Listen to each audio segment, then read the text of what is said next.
Family and fellow soldiers, I'm the Professor, and this is the Moment of Truth. You know, there's an old saying that insanity is doing the same thing over and over, hoping for a different result. Ron DeSantis has no charisma and no ideas. He race baits and engages in asinine culture war because, as he sees it, the only thing he can do is troll the white media for attention. So he does the most outrageous and illegal things he can so he can get on Tucker Carlson.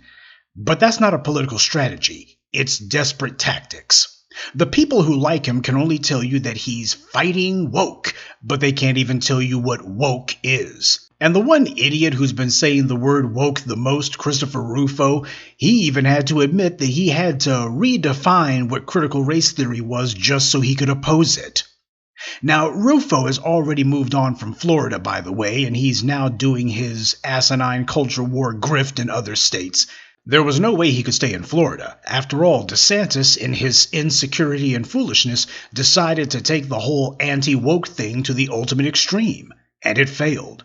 All his agitprop laws, quote-unquote, like the so-called Stop Woke Act, have been struck down by the courts. And he knew they all would be. DeSantis' objective isn't to actually change anything. His goal is just to get as much white media attention as possible. He'd set himself on fire if he thought that would work.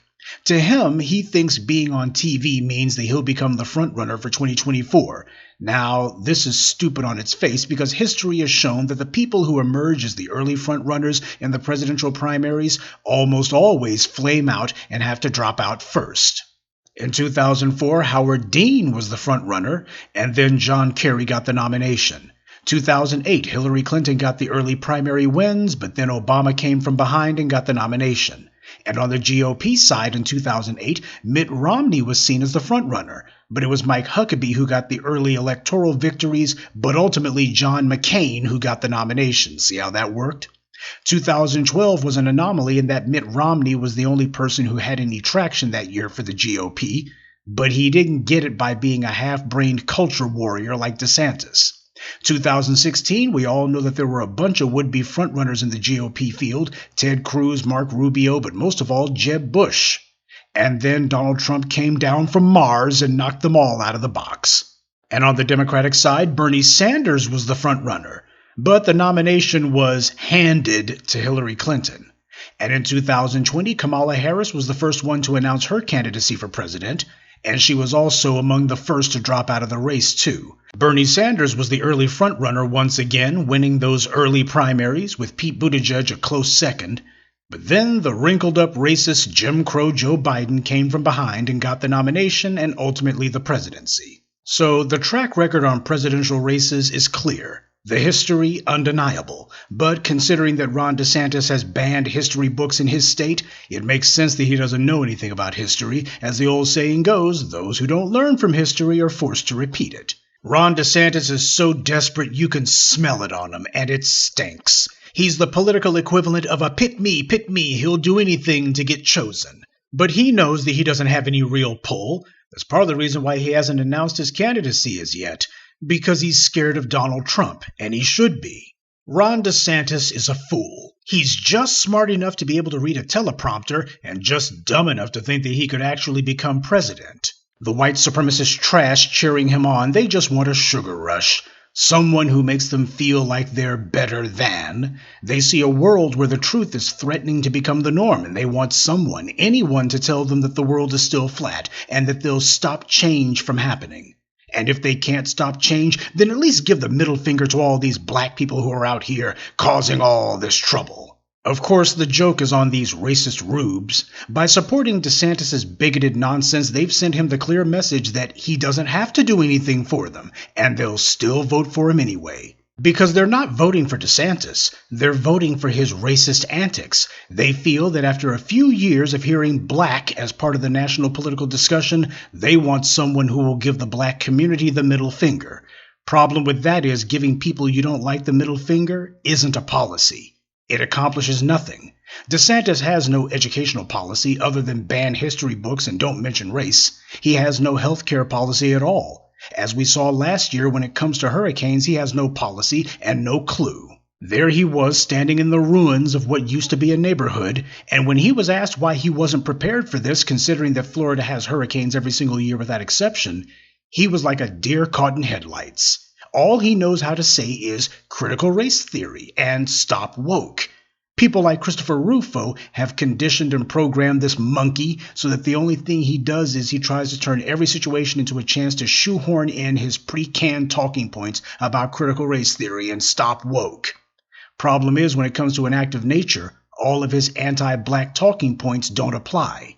He seriously thinks that he's going to run against black people to get the presidency.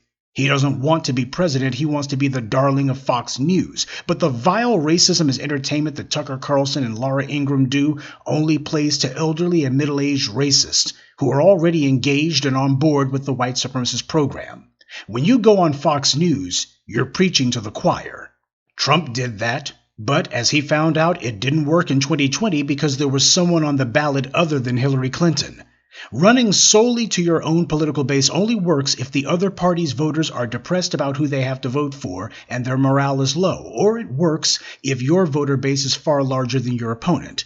That's not the case for the GOP. That's the reason why the higher the voter turnout during an election, the lower the Republicans' chances are of winning.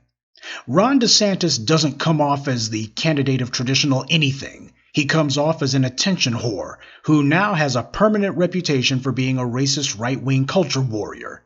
The white supremacist think tanks who set up those staged parental protests at those school boards, they don't realize that their AstroTurf performances only play to small segments of blood-red GOP states.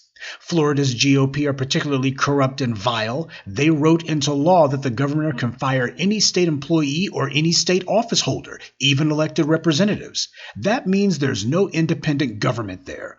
The entire state is simply under the governor's thumb. Now, this game only works until a Democrat takes office. Then you can bet the GOP legislature will rush a bill through the legislature to repeal that particular law before the Democrats can use it against them. Make no mistake. The culture war only works in a handful of hard right-wing GOP states. That was the lesson of the 2022 midterms. The GOP ran on critical race theory and transgender bathrooms and performative extremism. And they got stomped.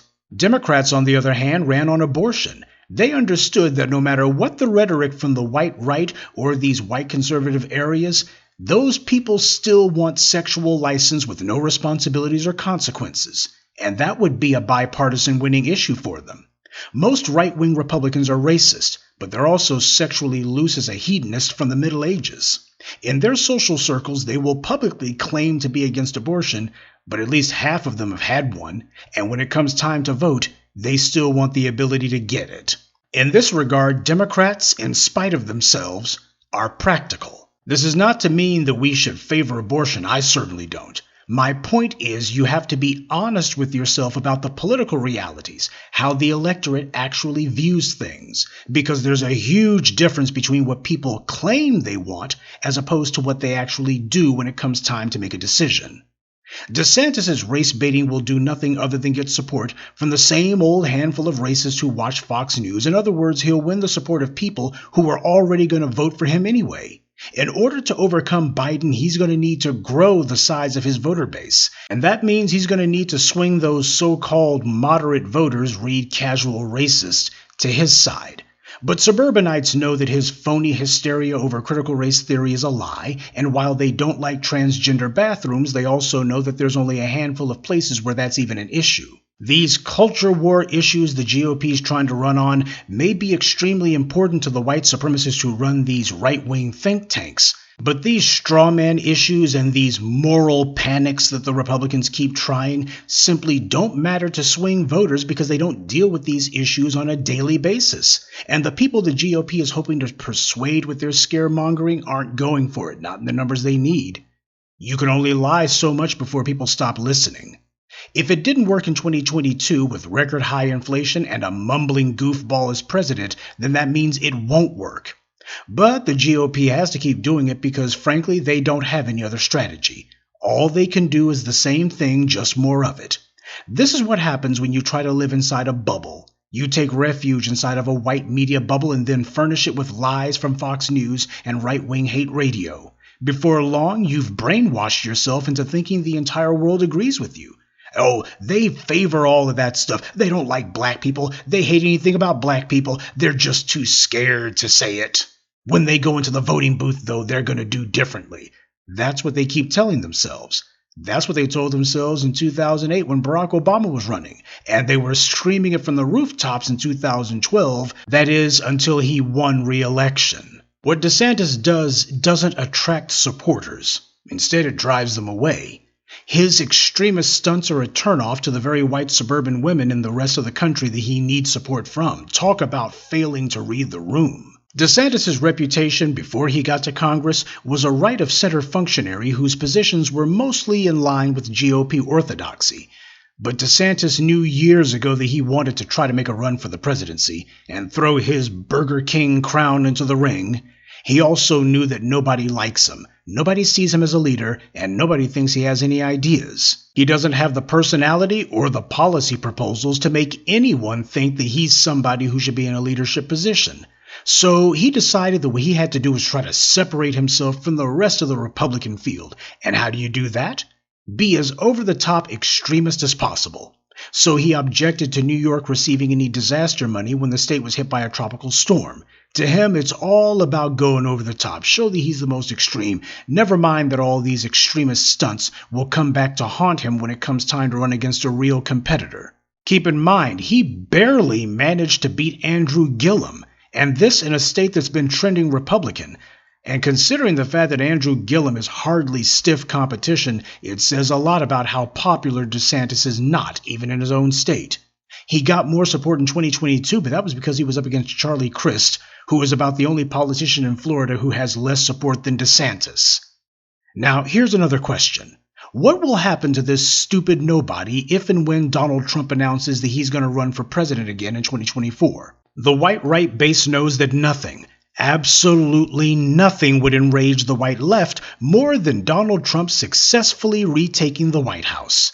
And since the GOP's entire policy platform is own the libs and performative extremism, making Trump president again would appeal to a lot of them.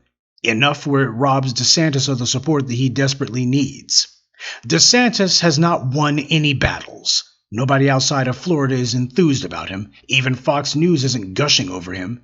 His support, such as it is, in GOP circles, comes from white supremacists who are amused by his racist antics and the Never Trump crowd who just want to make sure Donald Trump doesn't regain the presidency next year because they know that if he does, there will be hell to pay. Problem is, there's nowhere near enough racist DeSantis fanboys to make him president in and of himself, and the Never Trumpers aren't going to jump on his bandwagon because he's already branded himself as Trump without the profanity and vulgar statements. The Never Trumpers recognize this as a distinction without a difference, and it makes DeSantis unelectable in their eyes. But DeSantis can't tone down the rhetoric, he can't even moderate it. He has no ideas, no charisma, and no force of personality. Being a Twitter troll in the governor's mansion is the only trick he knows. It's all he's got. He doesn't have a plan B, and even if he did, he wouldn't be smart enough to execute it. When you run for the presidency, you have to gather a solid amount of the political center. Problem is, DeSantis has staked out territory so far to the right, the only way you can vote for him is if you already agree with his extremist views. That means he won't be persuading anyone. He'll be preaching to the choir. DeSantis failed to learn the lesson of 2016. If only he wasn't an illiterate moron, he would actually be able to read a history book. And he'd know the lesson of 2016 was that Trump ran against a candidate who didn't have support from her own Democratic base. Hillary Clinton was a candidate of the white media and the Democratic establishment. She made their hearts go pitter-pat, but not the voters. If there had been anyone else on the ballot other than Hillary Clinton in 2016, Trump would have lost. That's what the takeaway from 2016 was, and that's why he lost in 2020. Instead of galvanizing his own supporters, all Trump did was to galvanize his opponents instead. The GOP had already reached peak right-wing nut support. They've already mobilized 100% of their base. They can't galvanize any more of them at this point. They need to start appealing to people outside of the party, but the GOP has gone so far to the right, they've fallen off a cliff. Appealing to non-right-wing nuts is impossible for them because their party has declared that anyone to the left of Nixon is a communist. That stop woke nonsense DeSantis spouts won't help him because neither Ukraine, nor the economy, nor anything else that people actually care about or vote for has anything to do with critical race theory or transgender bathrooms.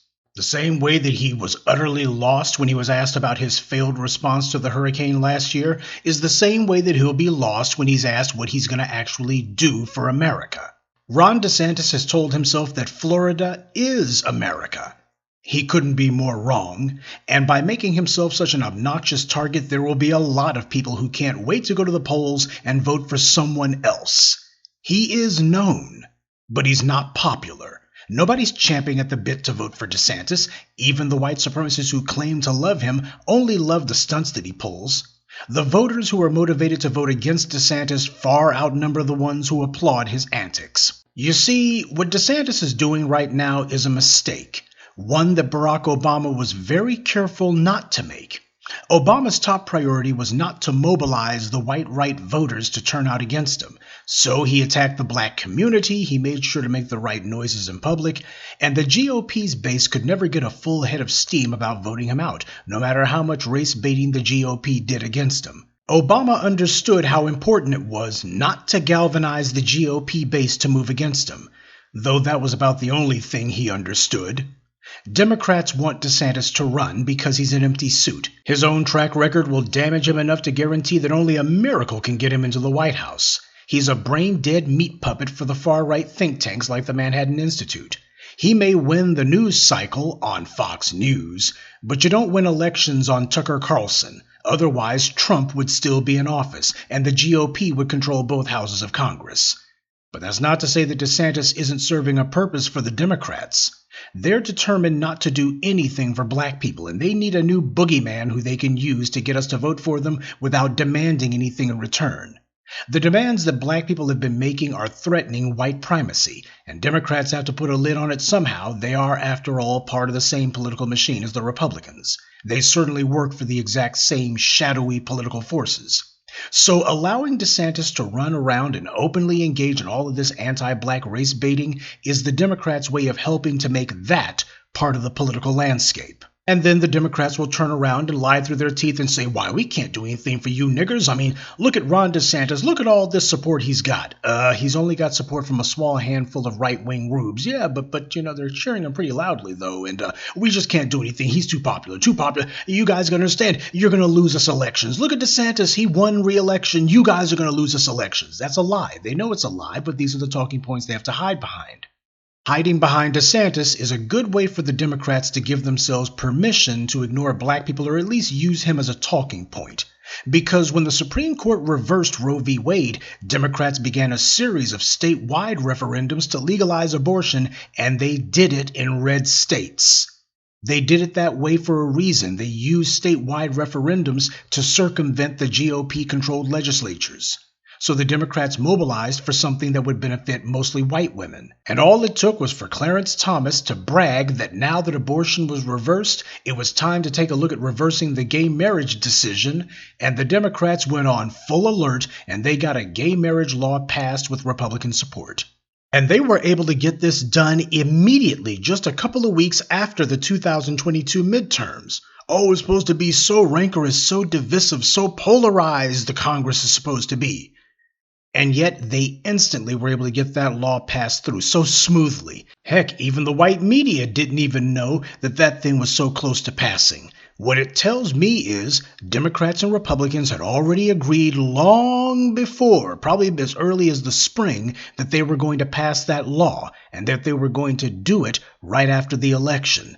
Please don't kid yourself that it just worked out that way. Keep in mind, at least 8 GOP senators went along with it. They voted for it. This thing had bipartisan support. And why do you think that is?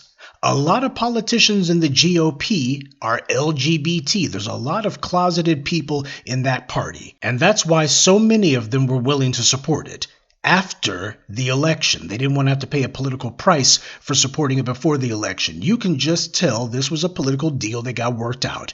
They already agreed to this long before the 2022 midterms. They just wanted to make sure the Republicans wouldn't have to pay a political price by passing it before the election. So as soon as the election was over with, okay, let's go ahead and pass this thing now.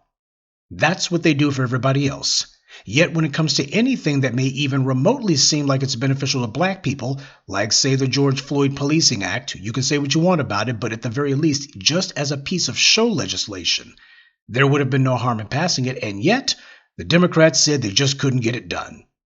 And they were the majority in the House and the Senate. Can't get a hate crimes law passed until they made it specific to Asians, then they could get it passed. You can tell when Democrats really want something to get done because they do it. These other constituencies are threatened and Democrats organize and mobilize to protect them. Black people, on the other hand, are attacked or threatened and Democrats claim they just can't find the votes. And this when they're the majority in both the House and the Senate. You would think that after all of this nonsense DeSantis is doing, that you would have Democrats running around doing counter legislation, deciding that it's time to go ahead and start taking aim at things that conservatives are concerned about, symbols of the right-wing lunatics, because that's how politics is supposed to work. If your political opponents write laws that are meant to target your constituents or their interests, then you write counter legislation that's meant to target theirs. The Democrats aren't doing anything about DeSantis or any of this other anti-black racism because as they see it, what the GOP is doing is helpful to the Democrats' own goal of making sure that black demands never turn into tangible results. Let's understand what's happening here, family, and why. DeSantis is running his mouth and trying to be the poster boy for anti-black racism. But I think that what he's going to find out is that before it's all over, it's black people who are going to get the last word. Good day, and be one. I'd like to take a moment to mention some of our contributors. Lisa Cabrera, Wesley Monroe, Eric Bailey, Chaz, and Bidet. Salute to them and thank you to everyone for listening, liking, and sharing this message. Black empowerment only exists because of you.